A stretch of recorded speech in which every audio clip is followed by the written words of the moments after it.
Bom dia, boa tarde, boa noite a todos. Sejam muito bem-vindos ao segundo episódio do Juridicast, nosso podcast jurídico.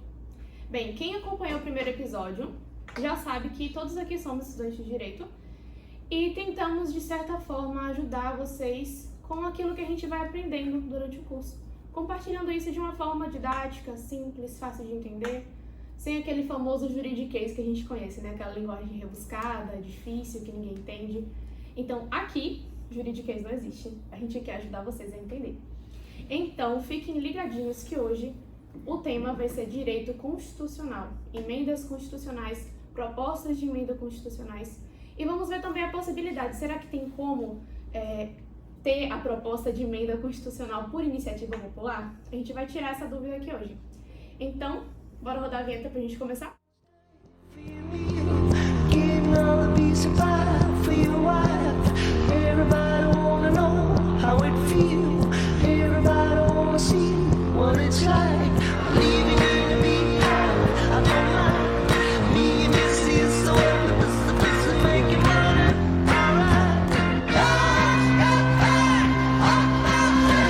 Gostaria de estender boas-vindas a todos novamente.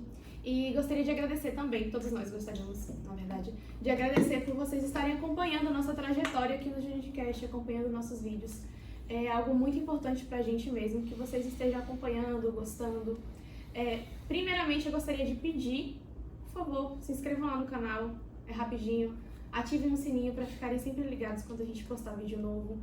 E também eu gostaria que vocês sugerissem algum tema nos comentários, algo que vocês tenham dúvida, podem colocar lá elogios, críticas, estamos de braços abertos aí para ler e ouvir o que vocês têm a dizer pra gente. A gente vai gostar muito, certo? Queremos interagir com vocês, realmente. Então, como eu falei anteriormente, hoje o tema é direito constitucional, propostas de emenda constitucional, e vamos ver a possibilidade de, no caso, a iniciativa popular para a emenda constitucional, como eu já falei anteriormente. Mas, para começar, a gente precisa entender primeiro o que é emenda constitucional.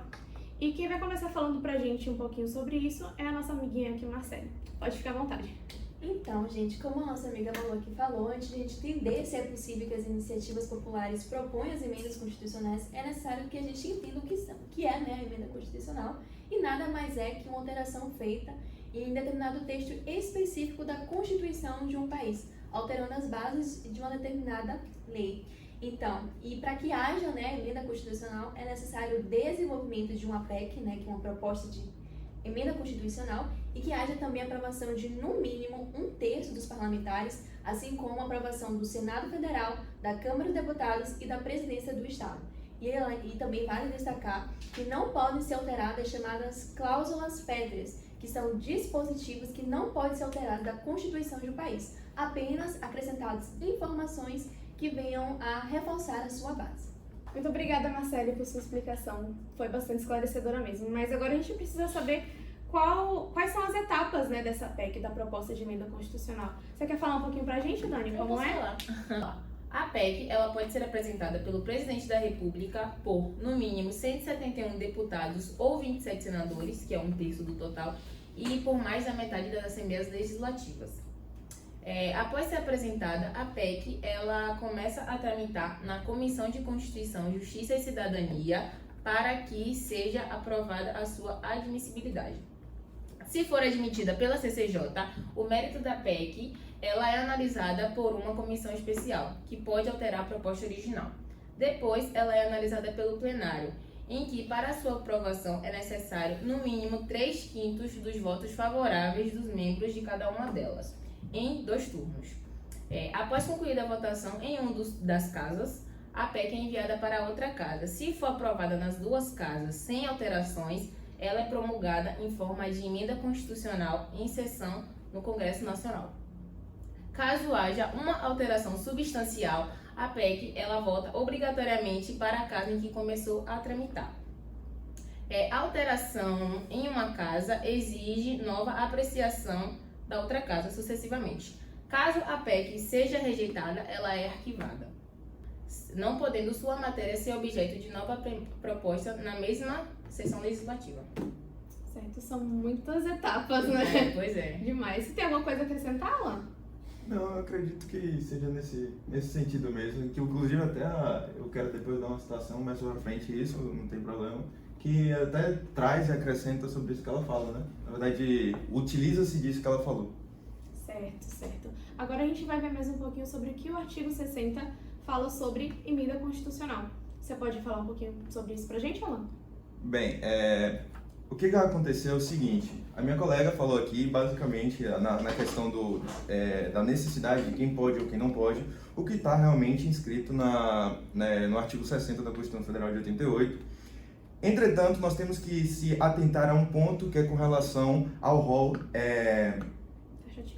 taxativo, muito obrigado.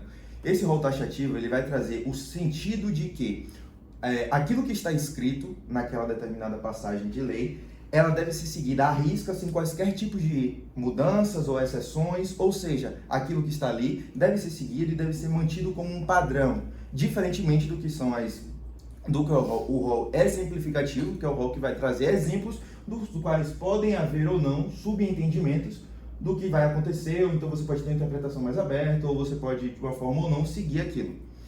O artigo 60, ele traz aqui, em sua passagem, a seguinte descrição em seus incisos. A Constituição poderá ser emendada mediante proposta de 1/3, no mínimo, 2 membros da Câmara dos Deputados ou do Senado Federal, do Presidente da República, de mais da metade das Assembleias Legislativas das unidades da Federação, manifestando-se cada uma delas pela maioria relativa de seus membros, que foi exatamente o que minha colega aqui representou e citou. E o que vai acontecer é o seguinte, essa daqui, por exemplo, vai ser trazida como um rol taxativo. Deve ser seguido aquilo que está então imagina assim, para a implementação de uma determinada emenda, deve ser seguido como uma situação taxativa, como um rol taxativo, como uma lei taxativa, que aconteça tudo que tem aqui. Então, para que ocorra uma implementação de uma emenda, deve seguir aquilo que tem aqui. Por que isso? Normalmente esse rol taxativo traz a situação de para que não ocorra uma facilidade, uma abertura que possa ter diversas mudanças, então por isso que traz mais essa situação de, não é dificultar, mas a situação de ser algo mais categórico, algo mais produzido, algo mais restritivo, para que não seja tão aberto e não se torne assim algo muito flexível, não flexível, mas algo muito de diversas... Fácil de mudar e de alteração. Alterado. Sim, realmente. Então, já que você falou agora sobre o que é o rol taxativo, sobre o artigo 60, a gente precisa entender um pouquinho mais sobre o que é iniciativa popular. E eu acredito que o Matheus queira falar um pouquinho sobre isso, né, Matheus? Agora que já entendemos o que é uma emenda constitucional, como funciona todo o processo, eu vou explicar basicamente o que é a iniciativa popular, que é um direito constitucional de extrema relevância, uma vez que ela vai permitir que seja expressa a soberania popular, que está lá presente na nossa Constituição, lá no rol dos direitos e garantias fundamentais, especificamente no artigo 14 da nossa Constituição. O artigo 14 ele vai dispor o seguinte: a soberania popular será exercida pelo sufrágio universal e pelo voto direto e secreto, com valor igual para todos e nos termos da lei mediante o inciso 3, ele vai falar, iniciativa popular. Mas afinal, o que é a iniciativa popular? A iniciativa popular, ela basicamente, ela permite que o povo, que a sociedade exprima as suas vontades através da criação, da elaboração de uma lei, que será analisada pelos governantes, possa ser que seja aprovada e, caso seja aprovada consequentemente, se tornará lei. Mas não é qualquer projeto que é levado para o Congresso Nacional para ser analisado. Ele precisa passar por toda uma burocracia, por todo um processo. Primeiro, é necessário que tenha a assinatura de 1% de todos os eleitores do país. E que nesses 1% sejam eles de 5 estados diferentes, e cada um desses 5 estados contenham 0,3% no mínimo de eleitores assinantes desse projeto. Só a nível de curiosidade, após o famoso caso Daniela Pérez, a Lei 8.930 de 1994 alterou a Lei 8.072 por iniciativa popular, encabeçado pela mãe da vítima, a Glória Pérez, e passou por todo esse processo, nessa lei que trata dos crimes hediondos, que antes não inseria o homicídio qualificado como um crime hediondo. Após todo esse processo, o homicídio qualificado passou a ser considerado crime hediondo no Brasil. Então é basicamente isso. Sim, é interessante esses critérios, né? Porque senão ficaria muito fácil de mudar. Eu, por exemplo, aqui na Bahia a gente conseguiria esse 1%, se você fosse uma pessoa famosa e tal, ia conseguir. Então é muito interessante esses critérios. Obrigada, Matheus. Agora a gente vai ver um pouquinho sobre se há alguma contradição na Constituição. Que pelo que a gente viu aqui que o Matheus falou, ele falou apenas sobre lei, ele não falou sobre emenda. Então será que tem alguma contradição na Constituição? Pode falar um pouquinho pra gente sobre isso, Valentina. A gente pode pensar enquanto contraditório que a Constituição diga que existe uma soberania popular, mas que o povo ele exerça uma função de legislador ordinário e não de legislador constituinte. Ou seja, mesmo que o povo tenha o direito de criar leis, ele ainda assim tem que passar por um representante. Ou seja, não é uma democracia direta, é uma democracia semidireta. E com todos esses critérios, mesmo que muita gente se una em prol da criação de uma lei, essa lei no final pode não ser aceita. É exatamente por isso que traz essa questão do rol taxativo, porque também precisa passar por aquela etapa lá que é necessária, então precisa ter essa contribuição não de forma direta, entendeu? Sim. Sim, certinho, gente. Sim, muito obrigada, Valentina, por sua explicação. Foi ótima. Agora a gente vai ver sobre... Vamos falar um pouco sobre leis estaduais e iniciativas populares. Nosso amigo Dominique vai explicar um pouquinho mais sobre esse assunto aí pra gente. Pode começar, Dom. Tá. Com base no artigo 13 da Lei 9.709, de 18 de novembro de 1998, a iniciativa popular ela constitui na apresentação de projetos de lei à Câmara dos Deputados, subscrito por pelo menos 1% do eleitorado nacional, que dá, em média, aproximado, com base na atual população do Brasil, de mais de 1 milhão de pessoas. Bom, essa apresentação de projetos, ela precisa passar por pelo menos 5 estados, com no menos 3/10 de cada população que corroborem com cada um desses estados. Mas a pergunta é possível a iniciativa popular com base em leis estaduais e municipais? Bom, segundo a Constituição de 1988, a iniciativa popular ela pode visar o objetivo, no máximo, que atenda aos interesses do município, do bairro, das cidades, mas com a manifestação através do povo, entre no mínimo de 5% do eleitorado. Isso você pode encontrar no artigo 29, inciso 13, do Código da Constituição Federal. As iniciativas elas podem ser classificadas de 2 tipos. As gerais, que é quando o assunto trata a atender como se fosse a ativação do prefeito junto aos vereadores, junto às comissões das câmaras ou dos cidadãos. Existem as reservadas, que é quando os interesses são privativos apenas ao prefeito ou aos membros das câmaras que elas mesmas exercitam. Bom, o exemplo mais famoso que nós temos de iniciativa popular hoje no Brasil é a Lei da Ficha Limpa. Sim. Que literalmente ela é um movimento de combate à corrupção eleitoral. Entendendo mais sobre essa lei, ela foi sancionada pelo presidente da República, Luiz Inácio Lula da Silva, em 4 de junho de 2010.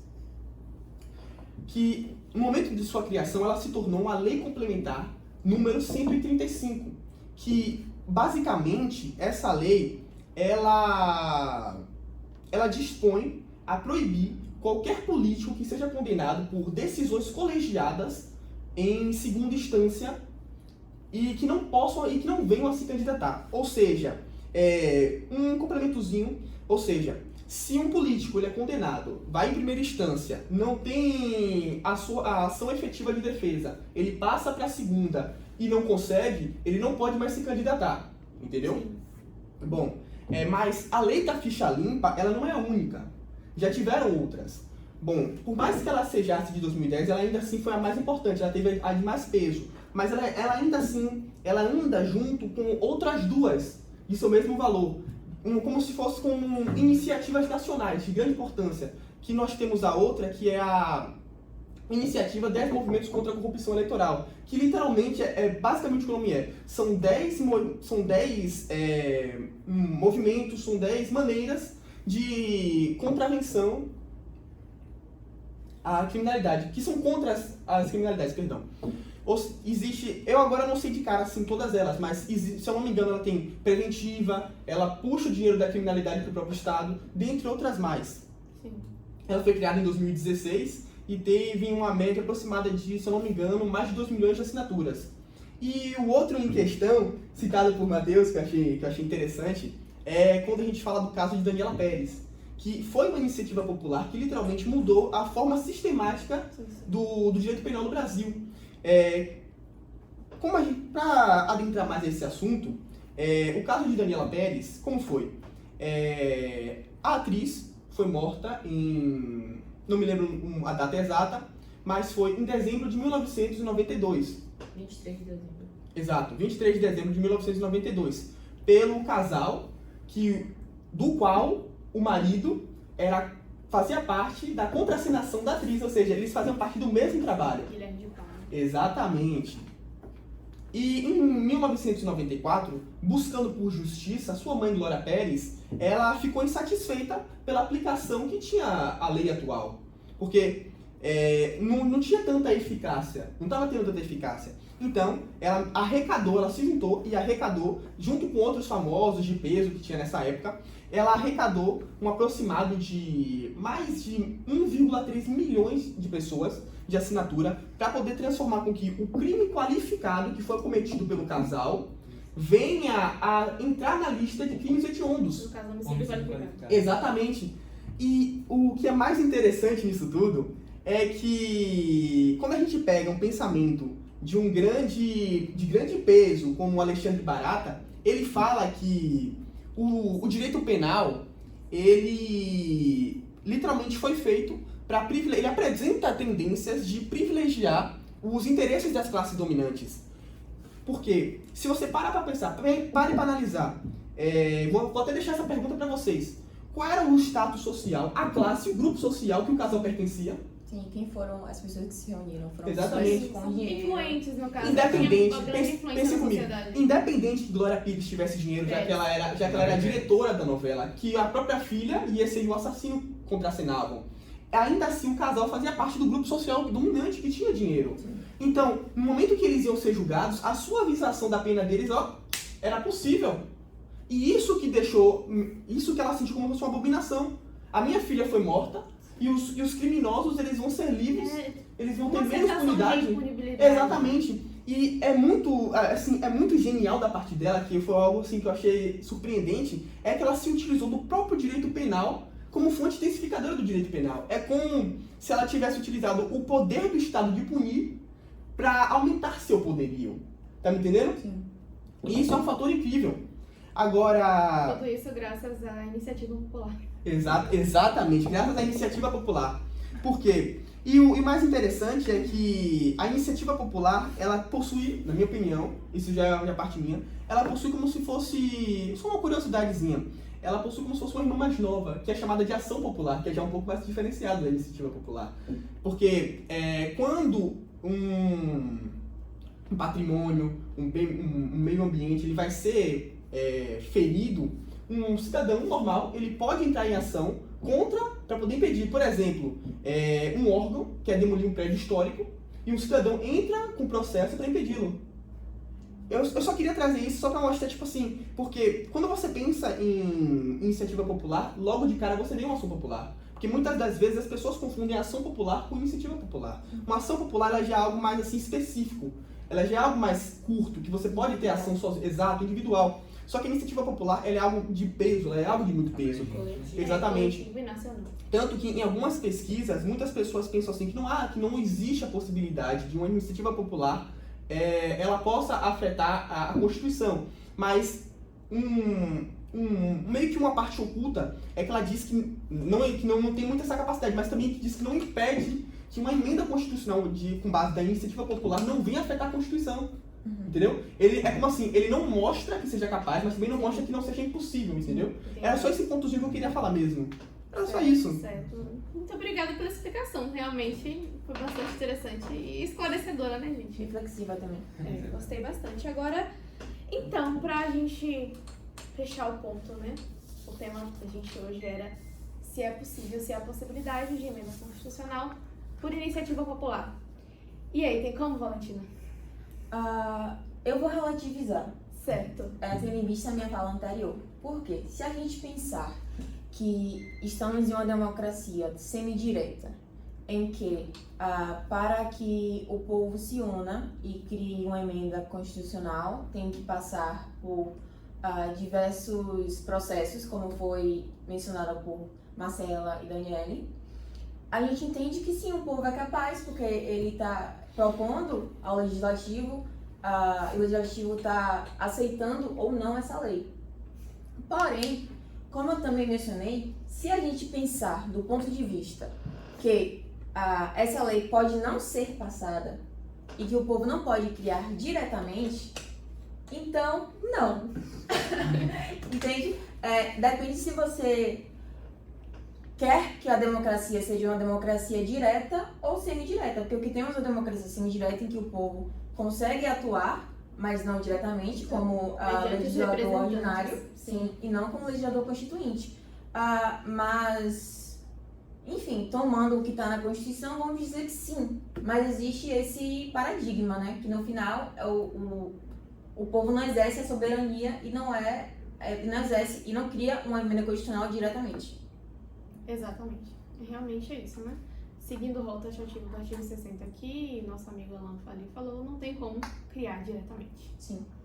Então, é exatamente isso, né? Como a gente viu na parte que o nosso amigo Alan falou, o rol do artigo 60 é taxativo. Então, diretamente, não tem como criar uma emenda constitucional por iniciativa popular.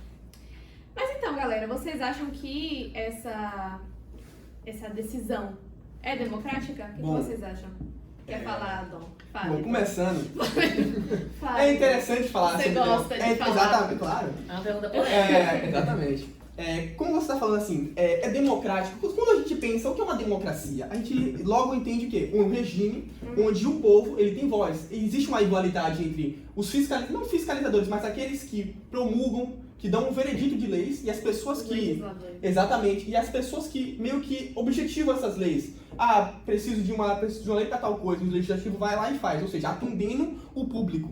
Diretamente. Exatamente. E quando a gente pensa em uma iniciativa, a gente pensa como se fosse assim, um movimento do cidadão para requerer alguma coisa. E o que eu queria, assim, eu espero que vocês me respondam e me digam o ponto de vista de vocês, assim. Quando eu entendo sobre iniciativa popular, eu entendo como se fosse, assim, uma forma apelativa do povo dizer assim, nós estamos aqui e precisamos de mudança. Porque quando você o povo pensa... está insatisfeito. Exato. Então, a insatisfação do povo reflete nisso. O povo Não quer... só a satisfação, mas a necessidade também. Exato.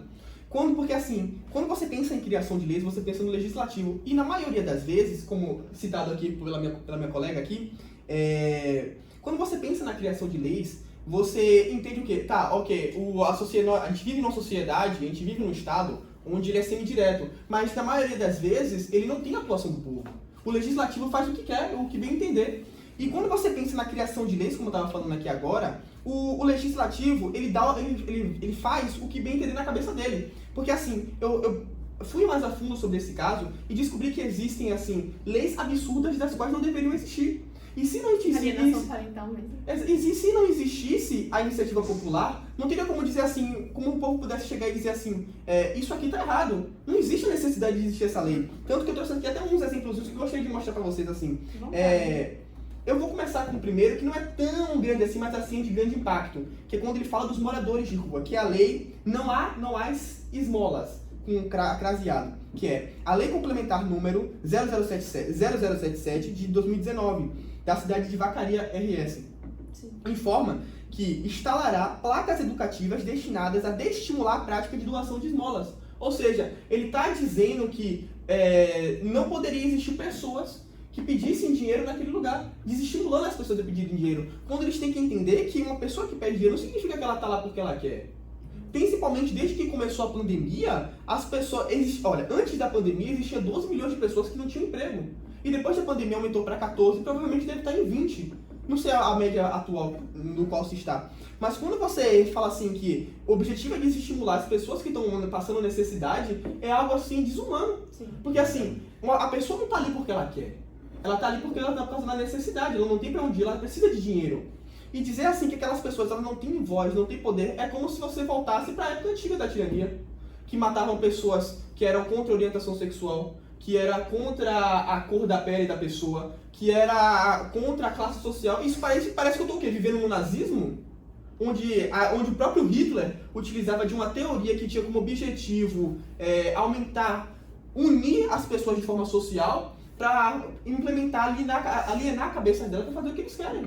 É a mesma coisa. E um segundo ponto é essa aqui que, mano, eu achei muito bizarro, que é aeroporto para alienígenas.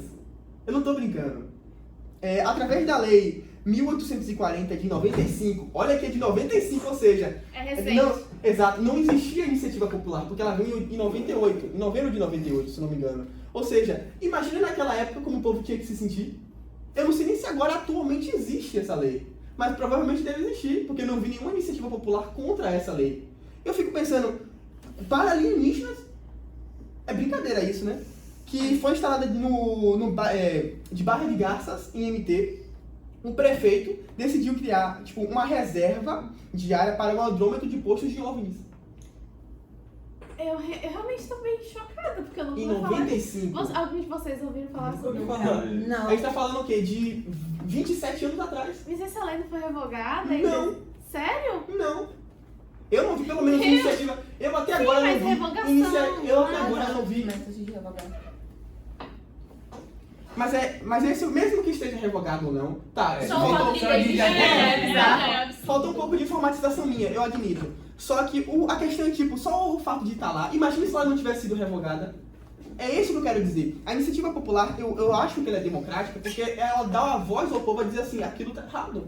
Sim. Não deveria existir Sim, a aquilo. iniciativa popular realmente É esse o ponto de vista. Aí eu quero que vocês puderem adentrar mais no assunto e darem sua opinião, eu agradeceria. Porque eu quero entender a partir de vocês sobre isso, entendeu? Ok, eu posso dar um... Fique à Claro. vontade. Primeiro eu quero falar sobre o primeiro exemplo que você deu, que foi sobre As as ruas- pessoas em situação de rua, né? Exatamente. É interessante, né, que esse caso aconteceu no Rio Grande do Sul. Uhum. É uma lei complementar, é uma lei municipal, não é isso? Provavelmente. Em que Exato. é uma lei municipal em que o prefeito, em vez de buscar políticas públicas para sanar as pessoas. Né? as pessoas que estão em situação de rua, Ou ele... prevenir esses acontecimentos. Desculpa interrompê-la. Sim. Ele preferiu excluir elas e colocar elas à margem da sociedade, mais ainda. Exatamente. Por exemplo, a gente tem um programa aqui que é Corra Pro Abraço, que é um programa que visa auxiliar essas pessoas em situação de rua. Eles dão alimento, eles ajudam com capacitação, eles dão auxílio psicológico e programas de redução de danos, porque muitas dessas pessoas estão na rua porque são dependentes de químicos. Sim, com certeza. Então, tem muitas pessoas que começaram a participar desse programa e a partir disso, com a redução de danos, Foram consegui- reabilitadas. não totalmente reabilitadas, porque elas continuam utilizando, consumindo os entorpecentes, porém, de modo a não influenciar na sua vida. Tanto que tem caso de uma moça que ela agora cuida dos filhos, antes não cuidava, ficava na rua, tem uma casa, tem um lar. Então, é sobre isso, sobre ter políticas públicas para incluir e não para excluir. Sim, realmente. E sobre a questão se é democrático ou não. Eu acho que esse é um instrumento que foi criado a partir de um contexto, né? Se a gente for analisar que a gente passou por diversas ditaduras no Brasil e que a última foi extremamente cruel e repressiva, foi necessário se criar instrumentos para que as leis não fossem feitas a bel prazer do Estado, assim como a bel prazer de uma maioria. Porque, assim, mesmo que eu entenda que seja necessário que o povo tenha a voz direta, eu também entendo que, por exemplo, em um momento que estamos agora, em que a extrema-direita está com muito poder e quer a repressão das minorias, as pessoas poderiam facilmente criar leis a partir de plebiscitos que elas mesmas instauraram que podem ferir direitos de outras É minorias. interessante que a Constituição, ela protege o povo do próprio povo, né? Porque, como a Valentina falou, se fosse a maioria, a gente ia estar com várias emendas constitucionais aí que iam acabar com os direitos fundamentais das minorias. que Tanto a gente que chama de princípio contramajoritário, né? Sim. De proteger o povo das maiorias para que os direitos fundamentais eles não sejam de nenhuma forma reprimidos, né? Porque senão realmente seriam reprimidos pela maioria. Facilmente. Porque a maioria padrão ia conseguir o que fosse para Benefício. para benefício próprio, exato. tantas emendas que chegou até uma época, não sei se vocês se recordam, que acho que foi em 1945, que até uma própria emenda era o poder constituinte do Brasil. 1945. Foi sobre a ditadura de Vargas, né? Exato, eu acho que provavelmente foi bem nessa parte, Isso, então é interessante isso de proteger o povo, do próprio povo, não só proteger a gente do Estado com os direitos fundamentais, mas proteger a gente de nós mesmos. E deles, que estão no topo. Sim. E Porque- isso é isso que eu falei, não só do Estado, né? Da Mas classe dominante. proteger o povo do povo. Porque você pensa, o presidente é a maior força é a maior patente que existe executiva no Brasil. Ele é o Mas- representante do executivo. Exatamente. Só que não significa que ele é de suma importância. O que ele fala, quer dizer, o que ele manda, a gente obedece. Não Aí, pode fazer exatamente. o que, qualquer coisa. Exatamente, tanto Não, que existe os tá. outros poderes. É pra isso Exatamente. separação. Tanto que existe, exatamente, eu ia falar nesse ponto, a separação dos poderes, que ele ainda tem que entender que existe o legislativo, que afeta, e ainda existe o judiciário. Só que o povo precisa colocar na mente é que eles ali, eles não estão só fazendo o trabalho que mandam na gente, eles têm que agir em conjunto. Com certeza. Tem que Atender estar os tudo em interesses perfeita sociais. harmonia, né? Porque se não tiver harmonia, sempre vai ter alguém que vai ter seus direitos suprimidos. Se não fosse democrático, eles iam fazer o que eles bem entendessem. Exatamente. Provavelmente uma ditadura vira por aí.